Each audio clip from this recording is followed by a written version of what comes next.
Oo, kasi ganito, ibig sabihin, hindi na tayo makakaahon. We will forever be, no, kumbaga, atsoy ng Amerika or talagang kolonya ng Amerika. But even the problem is like this. Under Trump administration, to be frank, hindi trip ni, feeling ko nga, ang basa ko kay Trump, hindi niya gusto si BBM eh. Kasi alam mo, kanina nga't kinikwento ko sa'yo, I was in a meeting with some Malaysians.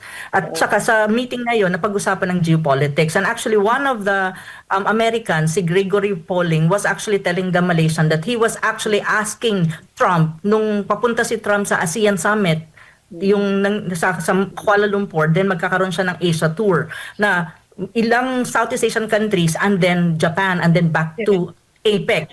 Kaya Yes. doon sila nag-meeting ni President Xi, di ba?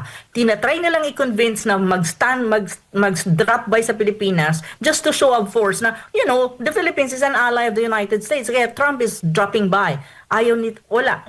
Trump, parang walang narinig si Trump. Hindi niya kinonsider yung suggestions, kaya yung mga ang mga CIA diyan at saka yung yan mga tulad ni Gregory Polling, galit na galit kay Trump because of this. Kasi feeling ko Trump is even doesn't care about BBM.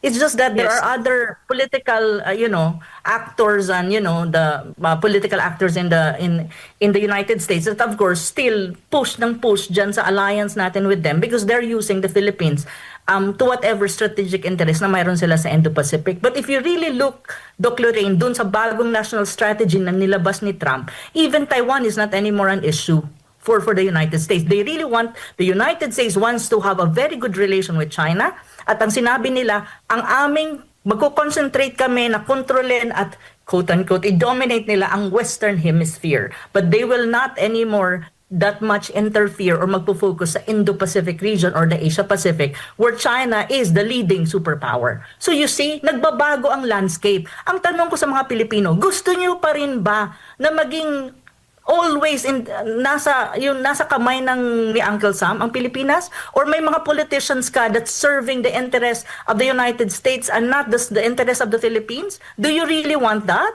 Of course not. Kaya kailangan ng mga Pilipino matuto kayo.